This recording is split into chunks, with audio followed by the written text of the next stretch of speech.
gumawa ng pambihirang bagay ang pinakamataas na pinuno ng Iran, si Khamenei, na 86 na taong gulang at humaharap sa pinakamalaking pagtitipon ng militar ng US mula Iraq, ay naipasa na ang kapangyarihan sa iba. Hindi na siya mismo ang namumuno sa digmaan. Bukod pa rito, nagtalaga siya ng 4 na tao na papalit sa kanya sakaling siya ay mapaslang. Nangyayari ito habang muling sumiklab ang mga protesta sa bansa. May mga misteryosong pagsabog din sa mga base militar ng Iran na hindi ipinaliwanag ng mga awtoridad.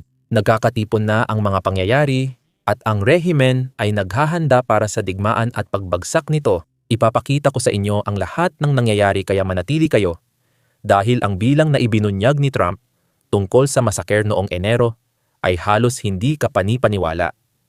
Nagsimula ito ngayong umaga. Ngayong umaga, may sumabog sa Imam Ali Military base sa kanlurang Iran. Umuusok ito, ngunit wala pang opisyal na paliwanag. Ilang araw nang may misteryosong pagsabog sa iba't ibang bahagi ng bansa. Pero tahimik ang mga awtoridad. Ngayon, sa probinsya ng Tehran ito nangyari. Kita mula sa mga tirahan ang usok at apoy. Ang pagsabog ay naganap malapit sa pinaghihinalaang underground na pasilidad militar ng IRGC. May nangyayari sa loob ng Tehran. Maaaring sabotahe, aksidente, o preemptive na pag-atake. Tahimik ang rehimen sa publiko, pero mukhang tumataas ang dalas ng mga pangyayaring iyon araw-araw.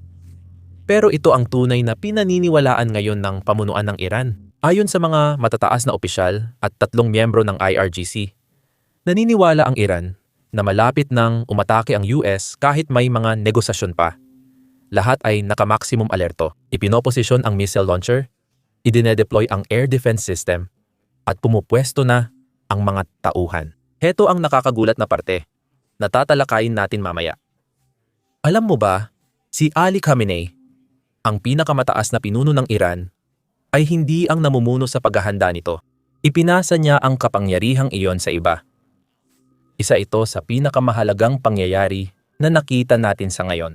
Ayon sa New York Times, ibinigay ni Khamenei ang malaking kapangyarihan kay Ali Larazani, kanyang hepe ng pambansang seguridad. Si Larazani na ngayon ang namamahala sa mga pangunahing usaping militar at diplomatiko, kaya nalalampasan niya ang kapangyarihan ng presidente ng Iran. Siya na talaga ang namamahala sa paghahanda ng Iran para sa digmaan. Kaya, kilalanin natin ang taong ito. Siya rin ang parehong tao na nagplano ng malawakang pagsupil noong Enero.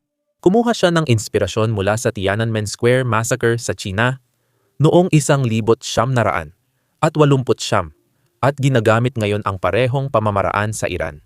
Siya ang namumuno sa pagpaplano ng digmaan, pagsugpo ng protesta, negosasyong nuklear, at pag-aasikaso ng alyansa sa Rusya, China, Qatar, at Oman. Hawak na niya ang lahat. At parang siya na ang namumuno sa bansa. Gamit ang karaniwang taktika ng Islamic Republic. Naalala mo ba si Pangulong Raisi, yung namatay kamakailan sa pagbagsak ng helicopter? Bago pa siya naging Pangulo, kilala siya bilang ang berdugo ng Tehran. Dahil tuwing may protesta sa Iran, siya ang nagpapatahimik sa mga nagpoprotesta. Ganyan ginagawa ang kapangyarihang pampulitika sa rehimeng ito sa pamamagitan ng dugo. Si Larazani ay sumusunod sa parehong landas at ngayon ay may hawak na ng mga susi. Ngunit hindi basta ipinapasa ni Khamenei ang kapangyarihan.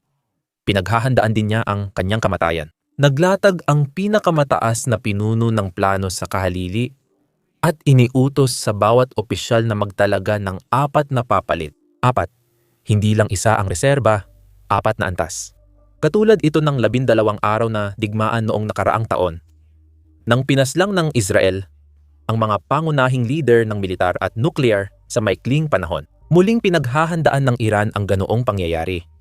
Sa likod ng eksena, si Khamenei ang namumuno sa pinakamalungkot na HR department. May backup na diktador, pati backup ng backup, at kung mawala ang mga namumuno, may isa pang reserbang diktador. Kahit NFL teams, wala silang ganitong karaming quarterback. Habang ginagawa niya ito, nagbibigay siya ng mga talumpati tungkol sa kung paano masasampal ng matindi ang Amerika na hindi na ito makakatayo. Habang tahimik niyang ina-update ang kanyang huling habilin. Habang naghahanda ang rehimen sa digmaan sa labas, kasabay nito ang panloob na laban at muling pagsisimula ng mga protesta. Naalala niyo ba ang 40 araw na pagdadalamhati matapos ang revolusyon noong 1979 na napag-usapan natin? Heto, balikan natin saglit sa Islam na Shia. Nagtitipon ang pamilya upang magluksa 40 araw matapos ang pagkamatay. Dito rin muling lumalakas ang mga protesta. Yan din ang nangyari noong revolusyon sa Iran. Ngayon, papalapit na ang ika-40 araw mula sa massacre noong Enero. Lumulabas ang mga tao para magluksa na nauuwi sa mga sigaw laban sa rehimen. Ito ang nagpatalsik sa Shah at muling inuulit ang siklo. Ngayon, hindi lang iyon ang nangyayari. Kahapon ang unang araw ng semestre, kaya nagbalikan na ang mga estudyante sa unibersidad. Dahil sa hindi pagkakontento, agad sumiklab ang protesta ng mga estudyante. Sigaw laban sa rehimen at kay Khamenei. Ang tugon ng rehimen?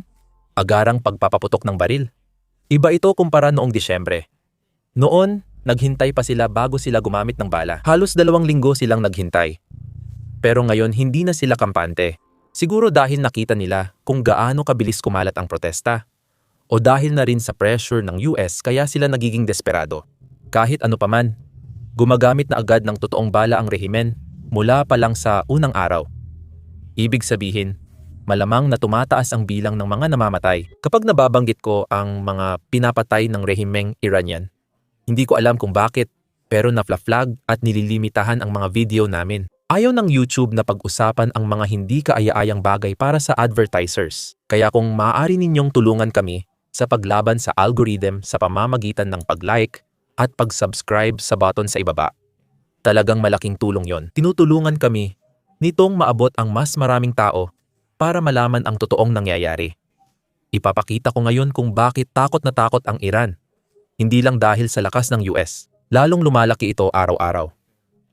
Sa inyong screen, makikita ninyo ang malaking air bridge ng US Air Force na tumatakbo na ng ilang linggo. Araw-araw, dumarating ang malalaking transport aircraft na may dalang kagamitan, air defense systems, fighter jets, tankers, at bala.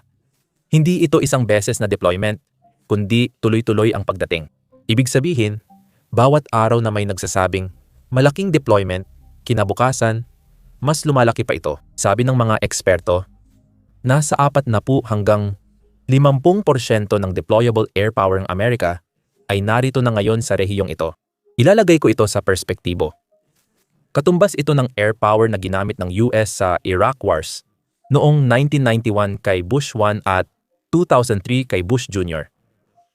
Hindi pa kailanman nag-deploy ang US ng ganito kalaking puwersa laban sa potensyal na kalaban ng hindi sumusugod. Ito ang binabantayan ng Iran. Kaya, paano tumutugon ang rehimen ng Iran? Sa simula, naglabas sila ng isang propaganda na AI-made na video. Umaasa silang gagana ito. Heto ang video. Nagbanta ang Iran na bobombahin ang malaking base militar ng US sa isang propaganda video habang naghahanda si Donald Trump para sa digmaan gamit ang kanyang armada. Itinampok sa AI na video ang Muwafaq Salti, isang mahalagang airbase sa Jordan bilang target ng pagwasak.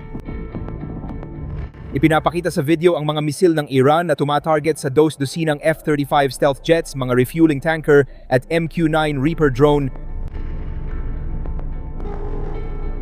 Naglabas ang Iranian state media ng clip noong nakaraang linggo habang papalapit ang armada ni Trump sa suwail na bansa.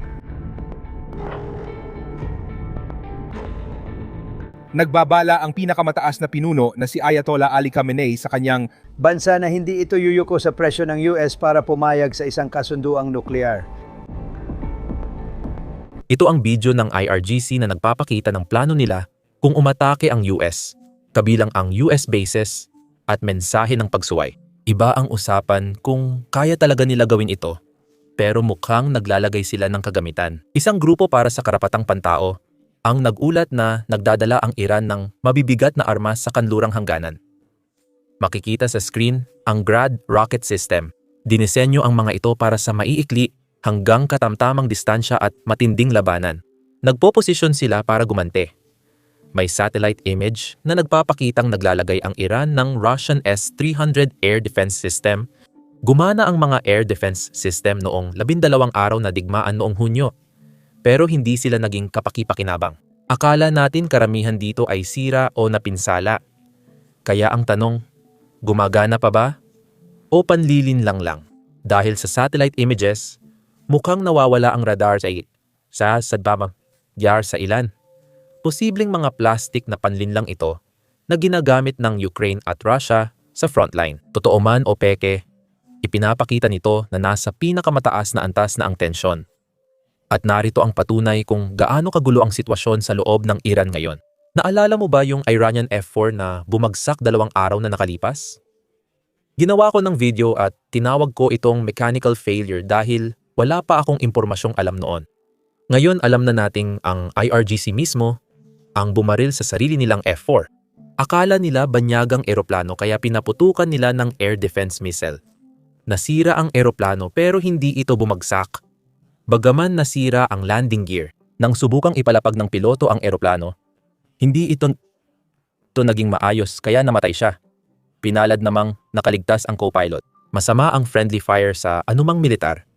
Pero para sa Iran na halos wala nang gumagana ng jet, siguradong malaking sakuna ito. Dahil sa sobrang tensyon at paranoia sa paparating na atake, napapabagsak nila ang sarili nilang eroplano.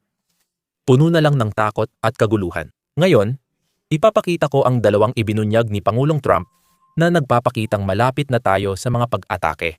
Makatarungang kasunduan.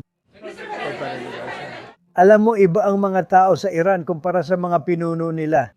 At ito ay talagang Napakalungkot na sitwasyon. Pero 32,000 katao ang napatay sa medyo maikling panahon. Balak nilang bitayin ang 800, 2 linggo na ang nakalipas, bitayin, may gumagamit ng crane. Itataas nila gamit ang mataas na crane at ipapakita siya sa paligid ng plaza. Balak nilang bitayin ang 837 katao. Sinabi ko sa kanya, kung bibitayin mo kahit isang tao, siguradong tatamaan ka agad. Hindi ako maghihintay ng 2 linggo at makikipag-usap pa. Sumuko sila sa pagbibitay at hindi binitay ang 837. Ang sabi, wala silang binitay na kahit sino.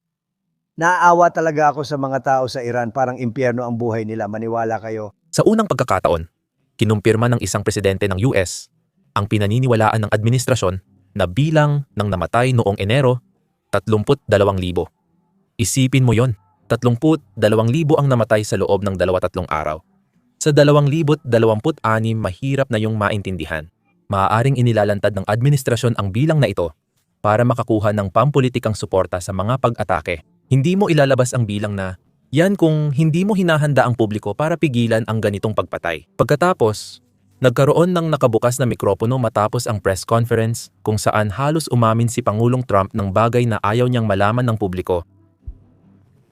Ginoong Pangulo, naisip niyo ba ang Southern Limited Press? Thank you, friend.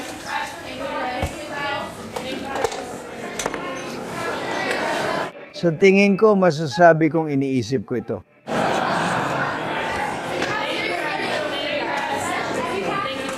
Salamat!